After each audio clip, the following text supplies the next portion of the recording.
1. Hello, and welcome back to another inspiring episode of the Achieving Unity Success Formula. It's our weekly podcast where we turn chaos into connection. We turn purpose into action. It's just so beneficial. We can take that chaos, put it into connecting with what we can do with it, put purpose into action to make it worthwhile. I am your host, Mark Intrican, and today is another episode about the Achieving Unity Success Formula, making life better by encouraging, inspiring, and including others.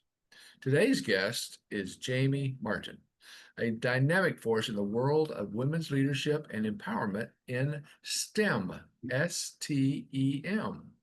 Jamie's mission is to help senior level women in STEM, which stands for science, technology, engineering, and mathematics, step boldly into their authority, command and the respect that they have earned, and receive the influence, the recognition, and compensation they truly deserve without burning out in the process. Her distinctive coaching style blends practical strategies with empathy and intuition, enabling her clients to shed self-doubt, refine their executive presence, and lead with clarity and confidence. Jamie is widely respected for her skill in reframing those other perspectives and inspiring women, especially, to break through barriers, seize their power, and claim their seats on and at the table. But first, before we engage in this insightful discussion, let me quickly introduce my company, Reality Focused Dynamics, where this all began. As you see on the first screen, it's my gift to you. It is the Achieving Unity Guide. It is all about what Achieving Unity stands for. And sometimes we get into the anger or sometimes frustration, or there's hate or disconnection, and sometimes prejudice or prejudgment. In the guide, I talk about those things. So please go out, get a copy of it, read through it. Let me know what you think. The QR code on the left is a Unity guide. Stay to look at it and view it. The QR code on the right is our Achieving Unity blog, which has all the articles I write for our newsletter. I would love your feedback.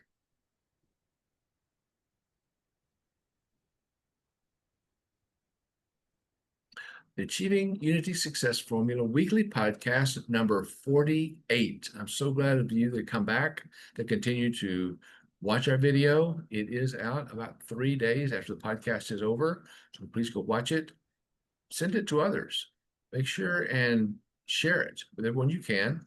We are every Wednesday, 1 p.m. Pacific time, 4 p.m. Eastern time, and we'd love for you to be here. Put it on your calendar. Please come back. Give us feedback. And during the podcast, if you have questions, put them in the chat. As soon as we can, Renee, the wonderful voice assistant that runs this process in the background, will be able to bring your question forward, and we can even talk about it online. Success-focused solutions come from reality-focused dynamics. As you see on the logo on the slide, it truly represents the heart of what we do. Notice how focused sits right at the center? That's because everything that we explore, reality-focused dynamics to success-focused solution, revolves around clear, intentional direction. In fact, the idea of focus is so central to us, it's even built right into our business phone number. 303-362-8733 spells 303 focused on your phone pad.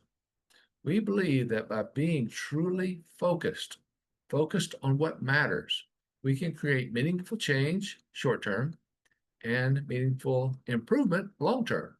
We can achieve that lasting unity that we all need, believe in, and deserve. We have proven compassionate strategies that turn conflict into lasting harmony. We do this at home, at work, and in every relationship that matters, including your community. Are you ever frustrated? Does the tension or argument sometimes get you down? Our 7-step roadmap gives you the tools to move from conflict to collaboration quickly and confidently. Are you ever craving support, stronger trust, maybe some connection? Discover communication tactics that build respect, repair relationships, and unify teams and families alike, personally and professionally. We can transform that conflict into connection, together, achieving unity. Unity inspires homes. It inspires and shapes society. It inspires and transforms workplaces. We help you turn that frustration into understanding. Have you ever been in a situation somebody says, "What the frustration?" Okay, they may not have said frustration, but the point's the same. Find value in our actions instead of reacting in anger or through that frustration. What we do in the success formula is we show how anger holds no value. Anger is just actions not gaining effective results. ANGER, actions not gaining effective results. Life happens. It does. Happens in relationships, from personal to professional, from parenting time to partnerships, in the boardroom, in the bedroom, and every room in between. We show you how to embrace those challenges and encourage a more inspired and inclusive future. Learn more about EII when you read through my newsletters. We talk about it often. One value, one vision, one goal, achieving unity in every area of life. What's our call to action? Well, let's ditch the drama. Let's get the stuff done. We can do that. I have several articles on that, but getting things done. We'll show you how to turn your life in what may seem like a dumpster fire to a well-oiled machine. Achieving unity, the path to stronger relationships, inspired leadership, and lasting change. Coaching, consulting, courses, and keynote speeches help us all grow. Invite me in. Let me help you, your organization, your association, university. Contact us today. Reach me at realityfocusdynamics.com, or again, call me 303-362-8733, 303-FOCUSED. Looking forward to hearing from you.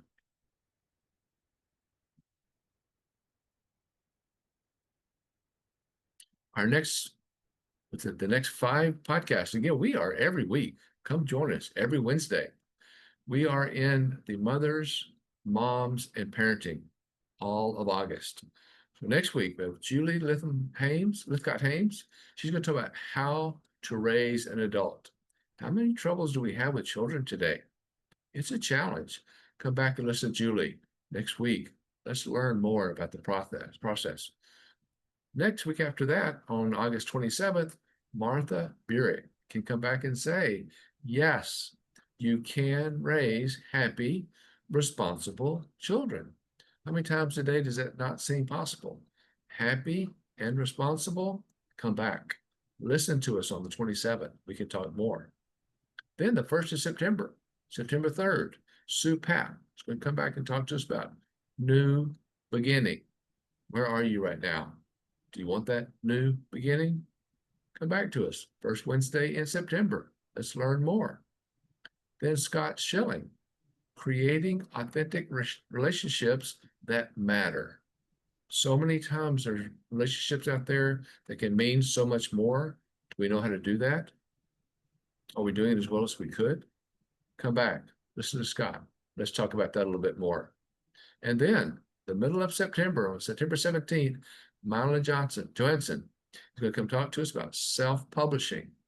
How many of you would like to write a book? I'm in the process of it. I'm going to talk to Madeline. This is going to be interesting. Self-publishing is as easy as 1, 2, 3 for anyone at any age. What about your life, your family life, your career? What would a book do to help yourself and help others? Come listen to us. Hope to see you back each week. But now, the special day, the star of the show today. So excited. We talked for a while, we go away, we come back and get together again. Jamie Martin is awesome. I've talked to her many times. She has gone from tech to transformation, leading again with purpose and leading with power. And as we talk about, anytime there's that prejudice or prejudgment, she helps us get beyond that. Jamie is an award-winning executive coach, international speaker, and former tech leader with over 17 years at Google, DoubleClick, and in the MarTech space. After years of navigating some high-pressure, male-dominated environments, Julie saw the toll it took on confidence and well-being and chose to lead a different way, for her to write a different story.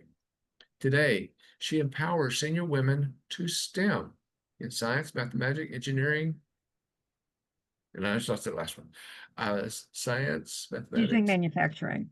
manufacturing, and math. Thank you, And math. Julie. I Jamie, mean, appreciate that. kind of flip the two together.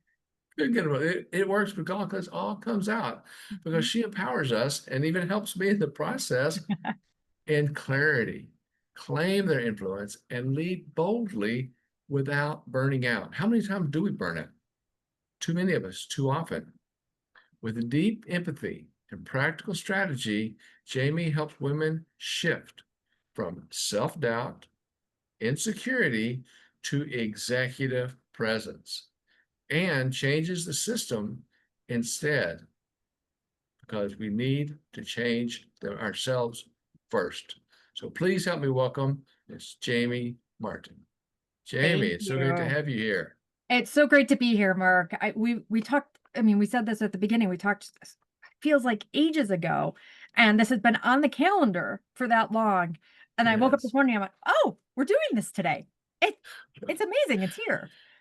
it So is. I'm And I'm excited to be so here. glad. It's exciting to talk to you in the times that we have talked. You've impressed me so much. And could you just take a minute and tell us a little bit about yourself? And when stepping into STEM, what started you on this endeavor, this journey? Oh my goodness. I usually start the story in a different place than I'm going to start it today. I loved chemistry in high school. Loved chemistry in high school. And Did you blow anything up? no, I didn't blow anything up. I didn't. I should have. But I until more recently, I mean, I've got children. So if you hear pounding upstairs, it's the children. Um, and I've gotten more into being like, oh, I can take some risks. I can take risks in my life. But when it comes to the kids, I'm like, oh, so maybe I'll blow something up with them when they're little. That could be fun. It could be fun. Could be fun. Yeah. I'll have to think about that. And A how little old are your baking kids? soda. Have you started them into any kind of chemistry type? I mean, the eldest is 5 and the other one's 1. Okay. So they're Oh, a little small. We've done the like baking soda and vinegar mess a couple watch of those times. phones. And The I foam. started college in chemical engineering. Oh, so did I. Excellent. Yeah, my favorite I'm class like was you. I love organic chemistry. I love what we chemistry. can do. Yeah. Um, I, I learned really quickly though that chemical engineers typically live in Nowhereville because manufacturing plants are in Nowhereville. Nowhereville. And I didn't want to do that. I wanted to be with people. So I ended up moving into industrial and operations engineering because there's a huge element of human factors. So one of the things that has always been part of my career and journey is thinking about how we as humans are here, but we're interacting with the technology. We're interacting with our space. And industrial operations engineering at Michigan had a huge emphasis around human factors. And we did a lot of ergonomic work. And so that got me really interested in how people interact with technology and how we need to create spaces that ensure that people are the most effective. They're comfortable doing what they're doing and meeting them where they are. That ultimately led to my product management career. So, spent a long time in product management asking a lot of questions about, so what do our users really need versus what press release would you like to have today?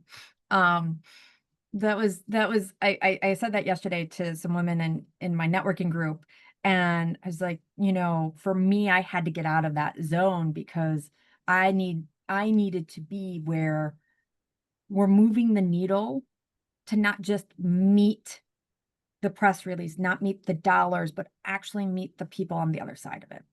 And so, Wow, that's beautiful. thank you. So that's a lot of what I'm doing with the women I work with because they're all passionate about doing that too. They're all looking at saying, wait a second, we're missing the human component, especially in this age of AI where it's just run. And there's a place where we have to step back as leaders and say, whew, where are we running to? And to what end? And so I'm creating a space for women to be able to have that voice and do that challenging. It kind of took us on a That's, long-winded journey into the question, who am I? Where did I come from? well, I like that because back in my day, I guess as they sometimes will say, there were very few women in science, technology, engineering, and mathematics or manufacturing. That was mostly, as you mentioned, in a male dominated. Everything was male dominated at the time when I started college. And I preferred having a mix of the men and the women, the mothers and farmers, the mothers and fathers, the male and the female. And it wasn't there. But now we have such a combination. And with people like you helping us all come together, just because it is STEM related, because it's not just home related, we all can do it. And there are some very, very intelligent women out there that will give me your feedback that I think have been held back in some ways because of that prejudgment or that prejudice. What do you think? Oh, 100%. There are, it's multi-leveled, right? So the way I start this kind of conversation is when you look at when women started getting into the workforce, the only role models we had were typically men. And so women took on, I mean, think about it, back in the 80s when women really flooded the workplace, power suits with bold shoulders because they needed to create the same presence. Not intentionally was that happening, but it was an effect of saying, this is who we look to. This is the only example of a leader we have is the masculine man who's showing up. And now we're in a place where, as a result, when women start to break down certain um, stereotypes, it becomes a clash. And so we do have a bias towards a specific type of masculine leadership. And I'm being very clear, being specific on this because there are men out there who are incredible leaders that everybody should role model. But And that there's power also driven women, and right? and there are women too. Yeah. But women are fewer and far between to see their leadership, right? Because if you look at it, I think it's like there's only 50 like I don't know the exact stat, but there are very limited number of executive women out there. And even more limited at the CEO level. Well, And why so, is that? I'm gonna go ahead. I'm sorry. yeah, You, no, you're about no. to answer it. Um, so that actually makes it even harder to have a role model because those women have been breaking through things and they're trying to figure out, we've spent the last, I would say, 10 years just trying to figure out what does leadership actually look like in my individual space. And that we is both women and men, right? Everybody's kind of looking at this and going, "Oh, that way of leading back in the 80s, 70s, 60s, we that doesn't feel good to us anymore. How should we change?" Those are the intentional leaders. Some leaders are not doing that. Again, I'm gonna there's a line here, but we're still figuring it out. And so that's a lot of what I support my clients on is understanding how do you stay authentic to who you are, aligned with your value statements, and still succeed as a leader, right? And be seen as a leader in a way that has people kind of ignoring that you're a woman in essence. But that's one of the things, and I like what you're saying, Jim. And you're saying so much, and it's so valid. But there's nothing wrong with being, and we can all make different terms, and we all have definitions of the different terms. But there's nothing wrong with being strong, no matter what your gender might be. Being strong and knowledgeable and being a leader can't be determined by someone's gender. It's got to be determined by what they can do, how they use their mind. Because as I teach over and over again, there's only four blood types in this world: type A, type B, type AB, and type O. Male, female, doesn't matter where you're from. If you're from Scandinavia, if you're from Russia, I do think that they might have found Antarctica. another one though. Oh, I think so. share with me.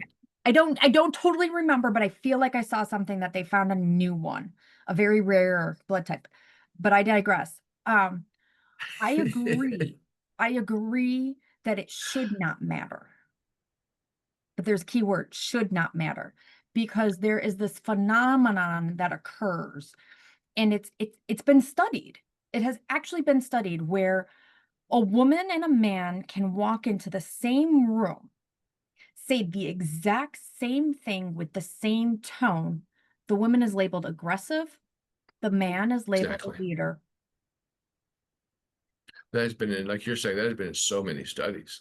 And So that's many why I studies. keep preaching on the fact. Mhm. And I'm going to hold you up to that to find this other blood type that you're coming up Yeah, with. I I'd could like be to see wrong. that. It could be wrong. But if I find it, I'm sending you the link. Please do, because that's the thing. Our mind and our brains are based on our culture. We Mhm. think of people, and again, I'm working with building a hotel in Rwanda, Africa, to help the people there who are very intelligent, but they need that opportunity. We're feeding, clothing, educating them, but not just educating, but getting them jobs. Because there's a lot of intelligent people out there that are educated that aren't working. And that's where we need to focus. We need to get the people that want to do the work doing the work. And there's too many people out there, men, women, mothers, fathers, male, female, just people around the world with those same four or more blood Okay. types that we can utilize. And for anyone to be held back because of any prejudgment by someone else is wrong. That's where we need to find the benefit to the each and every one of us have that ability, and we need to promote each other in spite of any other prejudice or learning we may have. If we can do it, let us do it. And Mhm. like you're doing with the STEM, science and technology, engineering, mathematics, or manufacturing, get that out there to everyone and help the women who have been a little bit insecure in the past because of some of our culture and our learnings to be able to, what you're saying, take that step forward, which is what I want to help also. How can we work together? So one of the ways I look at it is that every time one of us steps forward, we are actually moving the rest of us forward. All right. So I told a story before. I in my last corporate job, my the new CEO had hired me before he became CEO. And at one point we were in a meeting and I looked at him and I said, I know you don't like what I'm saying, but you hired me for my voice and you've known my voice for for over 15 years. And by the way, you know my sister too. So you worked with her. We are very similar people. We don't parse our words. We do not swallow our words. So you hired me, you knew you would disagree with me at times. And by having that, just simply that one conversation, I challenged, and now as I'm repeating it, I'm challenging that status of like, we all need to quiet down when somebody doesn't appreciate or like a differencing opinion. Or, so that's how we start to raise votes, is by individually doing it, but then coming in community, finding other people within a community that support each other, either within the organization we're in, where we're saying, you know what, we've got to start breaking up the systems, or within the industry we're in, or even simply at home. Community is one of the most valuable and under-resourced, utilized things we can do. That's why when you look at, I don't know if you have you heard of the third spaces concept? It sounds familiar, but I don't Okay. recognize it. It's an urban planning kind of concept where third third spaces are where people come together. And in that space is where we start to create community, where we start to create connection. Over the last 20 years or so, third spaces have actually eroded, partially because of things like technology. You can't see my phone. Partially because of things like technology. We use this instead of going to the mall and hanging out with our friends, right? Yep. Those third spaces are actually critical for us to change the system and raise everybody up, because it brings people who naturally do not necessarily come together on their own together in the same space. That makes sense. Yeah. But community, I mean, that's how we start to shift things. And that's where we work from, again, the family to the community, to the relationships, that we need to open up more of that communication, because we have so much communication now from, as you're mentioning, the phones. A lot of us that have two phones that we work with, and we have our laptops. Communication is everywhere. So is it not the communication that is not the problem, but back to our comfort level? And I think some of the things you mentioned about women being comfortable in science, in STEM, and not being insecure, but for all of us in that third space to come together is what I speak on as much as I can, that we need to realize that we are all the same. And anybody that you see on the street in that third space out in your community is probably thinking many of the same things that you're thinking, based on our culture, based on our education, based on our learning. That third space can come together much stronger that way, can't it? Oh, for sure. For sure. When we start to realize that we're not as different as we think we are. It's funny. I always had that same thought when I was in corporate America, and I'd have clients who'd be like, "You don't understand, Jamie. We are a unique client." And then they would proceed to tell me the exact same thing that I just had another client tell me 10 minutes ago. And I was like, "Oh yeah, you're really unique." But by the way, we built that out of the box because so many people are so unique.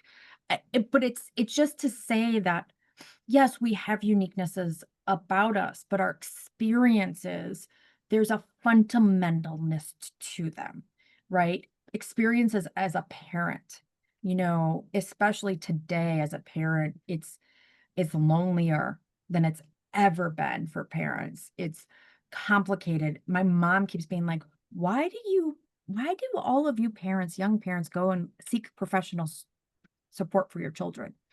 And I've been reflecting on that, and I was like, we don't have community.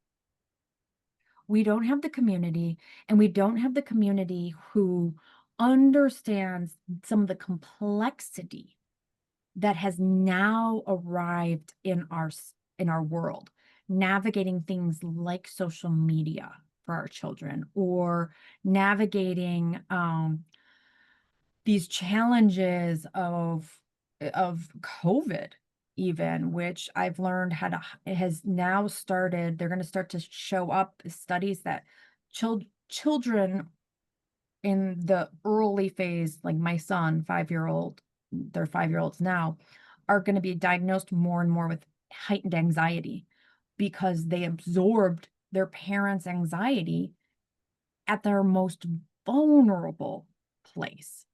And so, Okay, go ahead. thank you. 'Cause I don't mean to interrupt you, but I want to touch on that a second Mhm. because that's what I work with culture and learning. As I think I just heard, we pick up from each other. And as I talk about culture and our learning and our education, it starts at home. And what we have in the home that first year, second year, years 3 through 5, 6, and on going to school, we learn our surroundings. We learn our environment. I see where that study is going because we are picking up our past and carrying it forward and maybe not thinking about it first of how we can improve from where we were, but we just pull it forward. What do you think? It's a little bit of pulling it forward. I would say now, if we're taking the angle of parents and looking at how they're raising children, I'm going to take it two different angles. Please. Parents right now, and I'm not a parenting expert, I'm just coming from my own experience as well as the experts I've talked to in my life, as well as the learning I've gained. But parents today have so many options of and disagreement around how you raise a child. I mean, and it's to your point earlier, it's like we're breaking apart each other into boxes. You're right, you're right, but we're both wrong, right? And so if I'm on this camp, then everybody over here is wrong. And if you're in this camp, everybody over here is wrong. And instead of creating community where we hold each other, we're pulling ourselves apart. And every decision a parent's making now, they go through 1,000 evolutions of, am I destroying my child? Am I destroying them? Am I setting them up for a worse adulthood than I have because of all my choices, right? So we've gotten more, I would say, like when I look at my mom, she didn't think about, oh, my child's gonna be in therapy after this. I agonize over, oh my gosh, he's gonna be in a lifelong therapy fighting over this one situation. And we've created this monster in essence. Um, and so yes, it does pull through. But on the flip side, one of the things that we're embracing as a society is asking the question, what can I do better? You And know? feel positive about asking those questions, right? That it's not wrong. It's good to ask questions, right? Yeah, it's great to ask questions. It's how we learn things. It's curiosity. If people a lot of my clients will probably say, Jamie loves the word curiosity. Wait, can you get curious about that? Like, if you put your curious hat on, what would be different? Um, and when we get to get curious and ask questions and really come from that explorer mindset of, I don't know the answer. It's so much more exciting.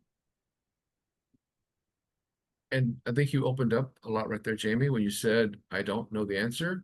And that's one thing for me. That's the three words, what the three words somebody wants to hear. Well, the three words I want to hear is, I don't know, because it's okay to not know, because there's so much I don't know, but I want to find the answer. And I don't mind telling people I don't know, because as you're saying, that communication has got to open up somewhere. And when we say, I don't know, can't that open up other questions? How do we So find out? it opens so much, but I would, oh, there's so many angles I can take with this. As a leader, when you're in a leadership spot, it allows you to say, I don't know, and that's okay. I don't expect me to know everything. That's why I hired all of you, so that you know what's going on. And if you don't know, that's okay too. We figure it out together, right? From a parenting side, it is one of the best gifts you can give your child, at least from my opinion. I practice this with my son a lot of being like, I don't actually know. Do you want to find out? The irony is, I mean, he's got a mom who asks a lot of questions, and more times than not, he's like, no, I don't. No, mom. No, mommy. But I But imagine that's later, good. yeah, Go ahead. I That's was good gonna what you're say, saying. I imagine later on there are gonna be times where he goes, yeah, actually I do. And I want him to be in that place where he can choose when to get curious and when not to. I had to learn that because my husband used to joke, he was like, you would go down the rabbit hole of finding answers. When we first met, I'd be like, wait, no, but let's look at this. And then he's like, oh my God, where did you go? You know? And so being able to have that facility to say, that's really not important for me to know. Yeah, I'm curious, but I'm not curious enough. However, I do think it's so important to make sure that we are always curious about each other, Like that. because that is where we start to, you talked about anger in your introduction. That's where we start to break down that anger towards each other. You put curious on, and it automatically takes judgment out of the room. It's a lot That's harder to beautiful. get angry with somebody when you're like, tell me more. Tell me more about your position on that. Where'd you come to that? How did I come with that? Oh, no, those are just me Oh, saying questions. Yeah, yeah. sorry. No, those are great questions. We could go through we could go through another podcast on that, and I would love to, because that's what I do in my course. Yeah. I do a full session just on anger and how to handle anger.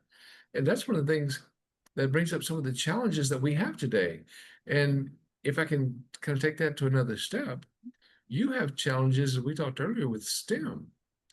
And we've talked about a couple of unique challenges, but what are some other unique challenges that you work with women in STEM, and how they face those challenges when they're stepping into a leadership position?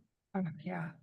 I would say one of the first ones that comes up to mind as you were talking is the role model pressure and the single representative, right? There is a ton of pressure. And I didn't realize this. I'm going to backtrack 'cause I didn't realize this when I was in technology. I never felt like I was the token female in the room. Um, why? I don't know. But I've seen that show up a lot in the women I talk to. This, I'm the token female, therefore I have to represent all women. And sometimes if they are the only woman, they also feel like they have to represent, and no minorities are at the table, which is often the case, right? They Yep. feel like they have to also then represent those groups who they don't necessarily, as a woman, I can't say I can totally relate to somebody who's in minority, and I can definitely not relate to a Black woman who has the double edge, right? But when you're in the position as a leader who is the only quote unquote minority at the table, and I don't want to say it that way because the language we use around this space is very challenging these days for me. But there's a huge weight and a huge lift, and it becomes heavier. And so some of the initial work we do is saying, but it's not up to you to represent everybody in that space. And so we start to take that off. We take that weight off so that they understand that their job is to facilitate conversations sometimes. They do not always have to facilitate the conversation as a woman, right? That represents more people. So that's one of the challenges. The other challenge is the second guessing. I did a podcast or a LinkedIn Live yesterday, and we talked about uh, getting paid what you're worth. And right before that, I had a call with a client who was like, "I'm about to get a job. I don't think I can ask for the money I think I should ask for." I mean, and it is so ingrained in women that, "Oh, just pay me what you're going to pay me. I'm going to do a great job." And we take on all of it. And so that's a huge challenge, is going beyond saying, "Oh, you're going to tell me how much I'm worth," and instead saying, "I'm going to tell you how much I'm worth."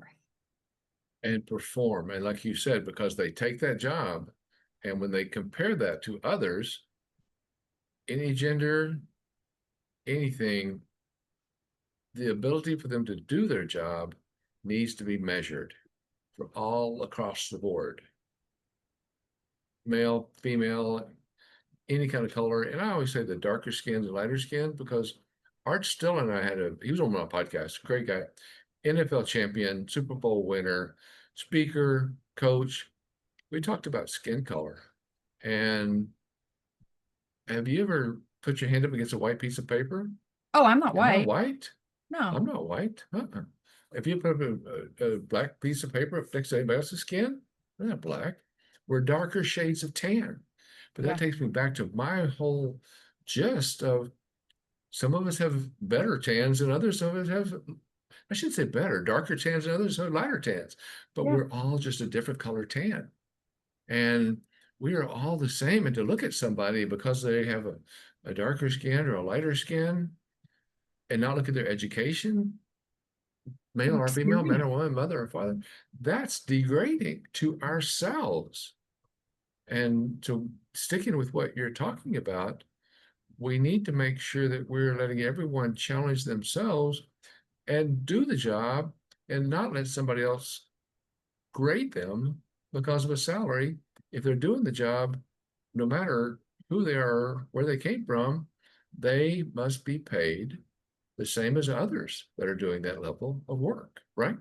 Yeah, I fully agree. What the irony is that most most women, and I like to call it the undervalued people who are not making the same, um,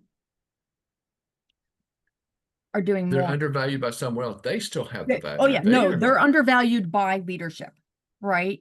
Leaders don't Hmm. see them, they don't see them as being the powerhouses that they actually are, right? They're yeah, undervalued by leadership. They have value. They have a lot of value. And oftentimes the those are the people who are keeping the scaffolding up. So this is one of the other things I work with women on, is the idea of, when is it not your job? I can't tell you how many conversations I've had where a woman's like, "Well, who's going to get it done?" I said, "Is it in your job responsibilities?" No. Okay, and you're not trying to get a promotion, and it's not in that job description either. No, but no one's going to do it unless I do it. Let it fall. You're not the CEO. If you're the CEO, you've got certain responsibilities, but you don't have to. Some employees and people have very savior kind of complexes. It's, I'm here to support, I'm here to serve. And I shouldn't say savior. It's I'm here to serve. I'm really just want to help everybody, right? I've had to break out of this space myself. And we have to practice holding our boundaries of what we will take on and what we will not take on. And it's important for because you talk about, making sure people get paid the same for what they're doing. And that part of the problem is that there's a blind eye to what people are doing above and beyond their jobs. That is so And that's true. Go ahead. across the board. Mhm. But if you're the CEO and we all have that ability to say, well, that's not my job. Well, if it's not your job, whose job is it? Because if you're a CEO, any C-suite, CEO, CAFO, CIO, COO, you can hire the person to do the work. Because if you can't do that, you're not doing your job. We can't say, as a leader, that's not my job. Because as a Well, leader, it somebody depends on the there, role. So help I've me talked to out. some women where it's like they are in a product management role and they say, wait a second, but I have to be the project manager or I have to be the HR person. Well, you in product management should not be the HR person. Those are two very different disciplines, right? Well, Um, there's where I'm talking about leadership though, mhm, because that person, if they're hired in as in just taking what you're talking about, if they're hired in as the HR person and there's some operations tasks where they need to be done and they need to be done and the HR person can do them, it's kind of saying, I have this HR work to do. What part is HR work that I'm supposed to do, that I am qualified to do, that I'm excellent at accomplishing? What part of that do you want me to let go to do this operations work? And that must go to the theoretical leader in that yes, company. And yes. they have to make that decision. You want me to do them both? Can't do it. There's only so many hours in the day. What is the priority? Where is our ROI, return on investment? I can't do it Mhm, all. Nobody yeah. can. The CEO, CIO, any of them can't. They have got to be able to listen. And I think, like you were talking about earlier, if you're talking to someone who's been with you for 15 or so years, you've got to be able to tell them, wait a minute, if we do this, aren't we losing here? Aren't we losing here? And they've got to be able to listen. So teaching those leaders has to be number one. Because if somebody's having to do work that's not their job, it's the leader's problem. Mhm. It's not the person's problem. Oh yeah. I agree. It is definitely the leader's problem. Unfortunately, a lot of women, uh, Accept especially it. mid-level, accept it as their job. They accept it as well, this is somebody's got to do it. Or aren't comfortable having that conversation or are so used to being turned down in those conversations. No, you got to go do it. Right? So that's a lot of what I work on is how do you turn those conversations into what you talked about, right? So the m- unfortunately a lot of leaders don't self-reflect the way you and I are talking about. They don't True. self-reflect in that way, or they'll say, we can't hire for that. We still need to do it. And they Or don't at want to least make trade-off. they think they can't hire for that. But if they spent the time thinking it through, looking Mhm. on that ROI, the return on investment, just a little bit of a cost benefit analysis, a CBA, they could justify everything they need to do because maybe some people that they have there, male or female, doesn't, it's Yep. not about gender, but if they got people there in jobs that aren't doing their job, that again is a leadership responsibility or a leadership success or a leadership failure. And Mhm. that's where we need to focus. Oh yeah. I agree. I agree. Um, And I think you give some you could great even information. argue that CEOs are making 300% more than they have been, over the last 20 years. And where's they could easily drop, 2 to 300 or, a couple salaries just from saying, you know what, I'm going to choose to take home less in order for us to all succeed. I mean, there's a lot of different ways you can slice and Well, dice the it. There Um, is. you But know, there's it a lot of CEOs that are making unbelievable amounts of money, but there's a lot of them that are building a company that's making a lot of money. I mean, if you can come in and make a company $10 billion, do you think it's a problem that you're paid $1 billion? I think That's it's a what we have to problem think of if first. if you're not paying your people well.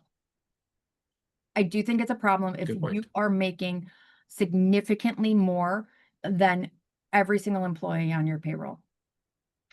And that's the problem, is that most of them are making significantly more. And I mean, as a parent, you're going to talk to a couple people next week. As a mom and looking at what we need to do in order to raise our children, it is now a requirement to be a double income family. It is It very is. difficult. And then you look at CEOs taking home a lot of money and you're like, how did we shift from just 2 generations ago being single, being able to chew, usually it was the mom who stayed at home, but having to go from, oh, we could have one person stay at home and one person do either part-time work, to keep themselves going or stay at home completely, to full-time jobs and no childcare, right? And so you get into some complexities around how this all plays out and tough decisions on all sides that make it more difficult. And that's why it's all about, how do we pay people the right Fairly. amount fairly for what they're doing, what they're bringing home, to bringing to the team. Because I've worked with I've seen a lot of CEOs, I've talked to a lot of CEOs, and the amount of additional work and overhead that they do, I haven't seen I don't see the gap. I don't see the gap of, like, you're making 50 to 100% more than some of your people who are doing a lot of hard work and are stressed out and maybe working 80 hours a week. Like, that gap, it doesn't align. If they Doesn't. were able to say, you know what, I'm at the manufacturing floor also all day, cool. I'm just using that as a very Right. extreme case, right? But yeah. So yeah, it's a call to leaders to really start to make those shifts and changes. And for people who are working for leaders that they don't align with, start looking for that alignment. I like what you're saying, and that's something that and I do say we all need to work on. Yeah. Because I think you've helped a lot of countless women find their voice. I mean, for someone who's been told that they're too quiet or they're too nice, and from what I'm reading about all the things that you're doing, how are you telling them to start challenging? As you talked earlier about how you did it, how are you helping others to challenge that narrative and find their own powerful voice? I mean, it's art and science, really. It comes down to, we first have to distill down into the, like, what's the root? What has them holding back? What's the stories they're telling themselves around this thing? So, right now is a place where a lot of women are afraid to, I think a lot of people in general are afraid to speak up because they're like, I cannot lose my job in this job market. It's so difficult out there that I don't want to push any buttons. Um, Yet we can do it in a way where once we understand what the fears are, we can then get empowered and start to have the conversation of, okay, well, if my fear is around this and I bring it from that place of fear, yeah, I might get fired because I'm gonna come from a totally, like, wishy-washy view, and they're gonna look at me and go, what, who are you? Or anger is another great example. If we show up in anger and say, I demand this, right? Well, it doesn't play out that way. So I do a lot of understanding my clients, digging into the roots and sometimes it's far rooted. It's got, you know, echoes from their childhood or echoes from their first jobs, and we then choose a different way. We really look at it and say, well, if you were to choose another way forward, how would you take what energy would you show up with? So we talked about curiosity. That is one of my favorite ways of showing up is getting into the curious zone and using your voice from that place. So you're in a meeting and you hear the same story over and over again. I actually had this happen. Our sales team did not change their strategy at all, and we were losing money. And I just put my curiosity hat on. I said, well, wait, what are you going to do differently than what you've been doing the last 2 quarters? Because it's not working. Um, and when you come from, I mean, the guy was thrown completely off, but the CFO turned to me and goes, oh, thank you for asking that question. I was trying to answer, I was thinking about asking it myself. And of course, I sat there and went, why did it take me waiting 10 minutes to see if anybody else would ask the question to finally do it? But that's where I'm empowering women to say, you don't have Beautiful. to wait. And if you come from a very curious place, it's very hard to be affronted because you're genuinely like, huh, so tell me, what are we going to do to fix it? How are you going I, to fix it? yeah, And I I want to will be want to clear, work it's with the you on that. you sometimes is really important because the we gets thrown back at the other person, right? And because of a lot of insecurities. And we have about 4 minutes left. This has been beautiful. I think you and Can't I could believe it. talk for another 2 or 3 or 4 hours and bring up some Yeah. excellent points for us to take forward. But if we can, to wrap things up, all the things that you've been doing and all the things you've worked with, can you help me with maybe one thing that you'd like for every single listener to walk away with today about their own potential and their own ability to succeed? Oh, you know, I think the thing that I'd have them walk away with is that you've already got it in you.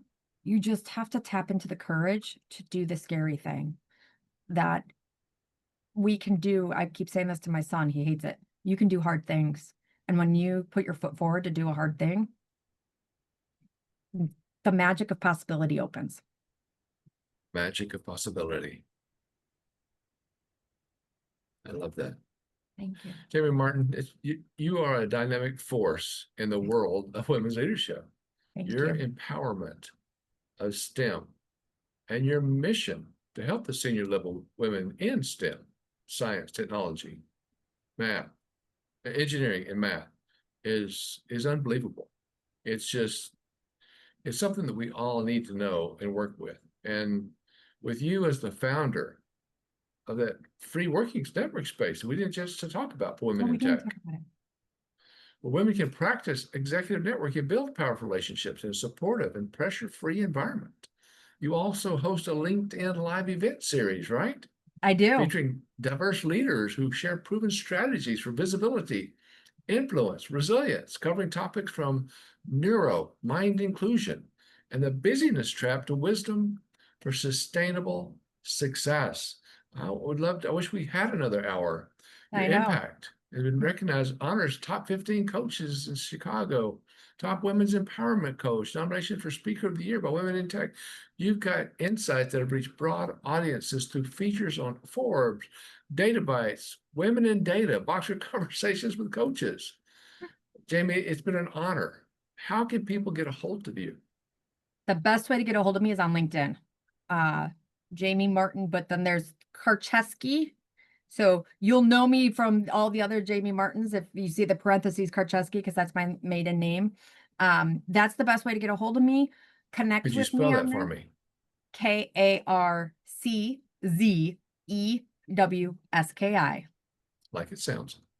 Okay. Like it sounds until you try to pronounce it yourself. I mean, It my husband sounds, looked at me. well, it's I've like been, intricate in the same way when yeah, people I say it know spelled. we don't have a lot of time for this. It's funny. I keep trying to get my husband to take my old last name. I mean, we've been married for almost 9 years now, and he looked at me. He's like, "I've never figured out how to pronounce it, let alone spell it." And it was like, wow. But that is the At best least way to he's get a hold of me. honest. I like that. Yeah. Oh, that's great. And Jamie, again, please, everyone, find her on LinkedIn, talk to her, get in with her, get in touch with her. It's been an honor having you on the Achieving Unity Success Formula, Jamie. Our journeys are a powerful reminder that unity, leadership, and empowerment that you brought forward begins within through that self awareness, that resilience, and the willingness to grow from failure. Today's message perfectly mirrors the Achieving Unity Success Formula, turning that chaos into clarity, turning that isolation into inclusion, and broken trust into purposeful collaboration. We can all do better working with others, but we cannot do it all alone. We must remember that unity isn't just an ideal, it's a daily choice to lead with empathy, act with integrity, and uplift others along the way. So again, if you felt a spark with anything we've talked about today, I think you know that I'm at markentrigan.com, at achievingunity.com. You've heard about Jamie, how to get a hold of Jamie. Please contact him. And with that influence and recognition that we have learned through what Jamie Martin's message brought and came to us, contact her. Let her know. Tell her thanks. Jamie, thank you. Thank you Thank for you for being having me, on Mark. here. Any closing comments? No, I loved the unity. Unity brings us all forward. And Thank you. that's ultimately what we need to do. It is. And we can't stay focused on turning chaos into connection as we are again and again achieving unity by harnessing that power of encouraging, inspiring, and including others as we're building better businesses, better lives, and a better world. Life is what we make it. So let's make it awesome together in unity. Jamie, thank you again. Thanks for being here. Thanks to the audience for tuning in, listening to our podcast. And again, Jamie, thanks for your message, helping others, your time, and your commitment. Thank you so much for being here. Thanks, Mark. To all, Jamie, again, thank you. Anything you want to say at the end? Any No, final I'm comment? good. You are awesome. Thank you for being here. Thank you for sharing with us, and hope to see all of you again next week. Please come back. We are a weekly podcast. Hope to see you then. So until then, cheers.